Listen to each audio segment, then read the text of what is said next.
இந்திய மகளிர் அணி செமிஃபைனலுக்கு போகுமா போகாதா? ஐசிசி கிரிக்கெட்ல நடத்தக்கூடிய மகளிர் உலக கோப்பை இந்தியாவில தான் நடக்குது. இதுல இந்திய அணி என்ன தெரியுமா செஞ்சிருக்காங்க? கடைசியா நடந்த 3 லீக் போட்டிகளை தொடர்ச்சியா தோல்வி அடைஞ்சிருக்காங்க. இந்த தோல்வியின் மூலமா அவங்க செமிஃபைனலுக்கு போறது சந்தேகத்தை எழுப்பி இருக்கிறது. மொத்தமா இந்த வேர்ல்டு கப்ல 8 அணிகள் பங்கேற்றிருக்கிறார்கள். இதுல ஒவ்வொரு அணிக்கும் 7 லீக் இருக்கிறது.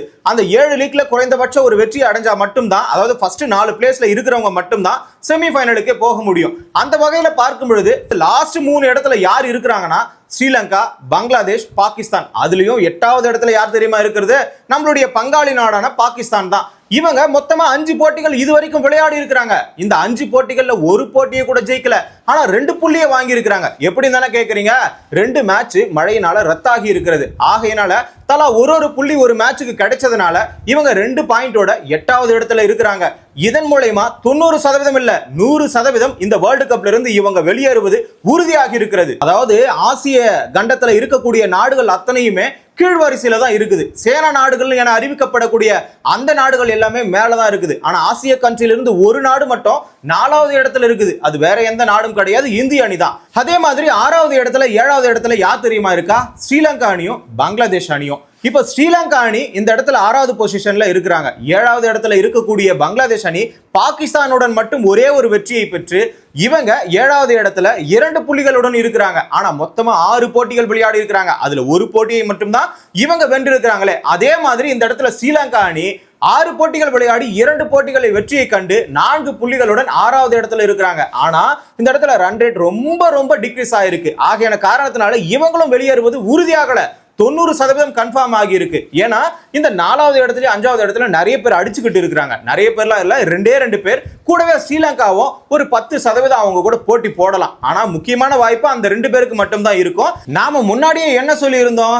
டாப்ல யார் 4 பேர் வராங்களோ அவங்க தான் செமிஃபைனலுக்கு இதுல ஃபைனலிஸ்ட் ஆவாங்க. அந்த வகையில பார்க்கும் பொழுது முதல் 3 இடம் யாரும் தெரிஞ்சு போச்சு. அது சேனா கண்ட்ரி தான். ஆஸ்திரேலியாவும் இங்கிலாந்தும் முதல் 2 இடத்துல 9 புள்ளிகளுடன் அவங்க ஸ்ட்ராங்கா இருக்கிறாங்க. அதே மாதிரி 3வது இடத்துல சவுத் ஆப்பிரிக்கா 8 புள்ளிகளுடன் கம்ஃபர்ட் ஜோன்ல இருக்கிறாங்க. இப்ப 4வது பிளேஸ்லயும் 5வது பிளேஸ்லயும் இருக்கக்கூடிய 2 அணிகளுக்கு மட்டும்தான் இங்க பிரச்சனையே. அவங்க 2 பேர் தான் மோத போறாங்க. 4th பிளேஸ்ல இந்தியா இருக்கிறாங்க. 5th பிளேஸ்ல நியூசிலாந்து இருக்கிறாங்க. இந்த நியூசிலாந்து எப்படிப்பட்ட அணி தெரியுமா? நம்முடைய நண்பன் அணி கூட சொல்லலாம். காரணம் என்னன்னா, இந்தியா தோல்வியுற்று இந்த வேர்ல்டு கப்ல இருந்து வெளியேறினா கூட, அது பாய்ஸ் டீமா இருந்தாலும் சரி, லேடிஸ் டீமா இருந்தாலும் சரி, கருணையின் அடிப்படையில் அவங்க எப்படியாச்சும் ஜெயிக்கணும்னு வேண்டது நம்ம இந்திய அணி வீரர்கள் மட்டும்தான். இந்திய அணி வீரர்கள் சொல்லக்கூடாது, ரசிகர்கள் சொல்லலாம். இவங்க கண்டிப்பா வேண்டுவாங்க. ஆனா நம்ம 2 பேர்ல ஒருத்தர் மட்டும்தான் உள்ள போகணும்ன்ற சூழ்நிலை இப்ப அந்த டேபிள்ல அமைஞ்சிருக்கு. இந்த போட்டியில விறுவிறுப்பும் இருக்கும். ஏன் தெரியுமா? இந்திய அணி 5 போட்டிகள் விளையாடி 2 போட்டிகள்ல வெற்றி பெற்று 4 புள்ளிகளுடன் 0.526 ரன் ரேட் அடிப்படையில் 4வது இடத்துல இருக்கிறது. 5வது இடத்துல இருக்கக்கூடிய நியூசிலாந்து அணி 5 போட்டியை விளையாடி இருக்கிறாங்க. அதுல ஒரு போட்டியில மட்டும் ஜெயிச்சு 2 போட்டி மழையால ரத்தானதுனால அதுக்கு ஒரு தலா ஒரு பாயிண்ட் கிடைச்சதுனால மொத்தமா 4 புள்ளியோட -0.245 ரன் ரேட் அடிப்படையில் 5வது இடத்துல 2 பேருமே செமிஃபைனலுக்கு போட்டி போடுறாங்க. இவங்க 2 பேருக்குமே 2 போட்டி மட்டும் தான் பேலன்ஸ் இருக்கு. அதுல இந்தியாவுக்கு பர்టిక్యులரா நியூசிலாந்துடன் அடுத்த போட்டியும் அதற்கு அடுத்த போட்டி பங்களாதேஷுடன் இருக்கிறது. இப்ப 2 போட்டியிலுமே இந்தியா ஜெயிச்சிருச்சுன்னா கண்டிப்பா செமிஃபைனலுக்கு ஈஸியா போயிடுவாங்க. ஒருவேளை நியூசிலாந்து கிட்ட தோத்துட்டு பங்களாதேஷ் கிட்ட ஜெயிச்சா ரன் ரேட் அடிப்படையில், அதுவும் இல்லாம இன்னொரு சிக்கல் இருக்கிறது.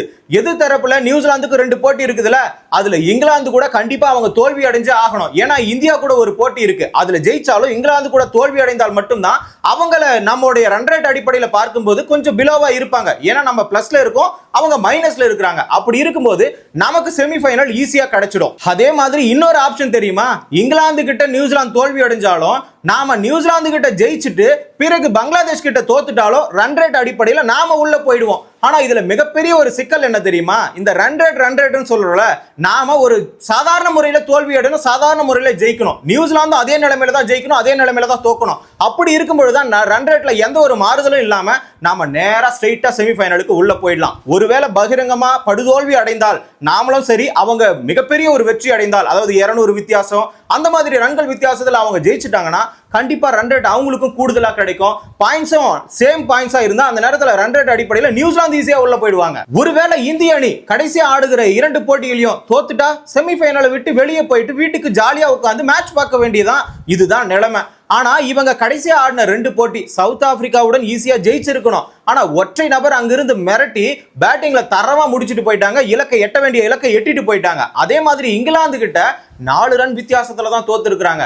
ஓப்பனிங் அதாவது டாப் ஆர்டர்ல ஸ்மிருதி மந்தனா 88 அடிச்சு கொடுத்தாங்க. மிடில் ஆர்டர்ல ஹர்மன்பிரீத் கவுர் வந்து ஒரு 70 ரன் அடிச்சிருப்பாங்க. இதுக்கு மேல யார் அடிச்சு கொடுப்பா?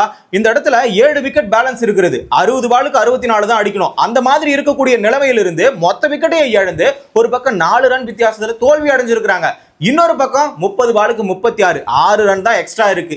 இப்படிப்பட்ட நிலையிலெல்லாம் பாலுக்கு இருக்கும்போது தங்களுடைய விக்கெட்டை அதாவது சரிவை வந்து ஈஸியா அடைஞ்சிட்டு இந்திய அணி தோற்கக்கூடிய நிலைக்கு தள்ளி இருக்கிறாங்க. மிடில் ஆர்டரும் பிலோ ஆர்டரும் இப்படி இருக்கும்போது எப்படி இவங்க அதாவது இந்திய மண்ணில இந்தியா தான் ஜெயிக்கணும், எப்படி சேனா கண்ட்ரில இருந்து வந்து அவங்க கப் அடிச்சுட்டு போற நிலைக்கு இவங்க தள்ளி இருக்கிறாங்க.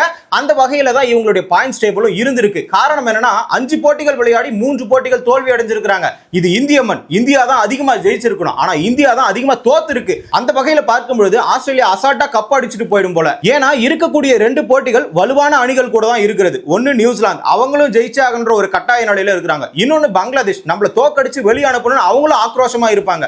இதையும் மீறி நம்ம செமிஃபைனலுக்கு போனா யார் கூட மோதணும்? ஆஸ்திரேலியா, இங்கிலாந்து, சவுத் ஆப்பிரிக்கா சேனா கண்ட்ரிகளோடவே நாம மோதணும். அதற்கு ஏற்ற மாதிரி நம்மளுடைய அணிகளும் வலுவா இருக்கணும். ஆனா நடக்கக்கூடிய லீக் போட்டிகளிலேயே இவ்வளவு அவலமாக விளையாடினா அவங்க எப்படி செமிஃபைனல்ல போயிட்டு சேனா கண்ட்ரியோட ஸ்ட்ராங்கா விளையாட முடியும்? அதை வச்சு பார்க்கும் பொழுது இவங்க கண்டிப்பா அந்த இடத்துக்கு போனாலும் தங்களுடைய தகுதியை உயர்த்த வேண்டும். போட்டிகள்ல அவங்களுக்கு எதிர்த்தாக்குதல் நடத்துற மாதிரி நாமளும் விளையாடணும். சரி, இப்ப அடுத்ததா நடக்கக்கூடிய 2 போட்டிகள்ல இந்திய அணி ஜெயிக்குமா ஜெயிக்காதான்னு சொல்லிட்டு நீங்க கமெண்டா சொல்லுங்க. தொடர்ந்து கிரிக்கெட் நிகழ்வுகளை தெரிஞ்சுக்கணும்னா தமிழரசன் பார்வையாளர் சேனலை சப்ஸ்கிரைப் பண்ணிக்கோங்க.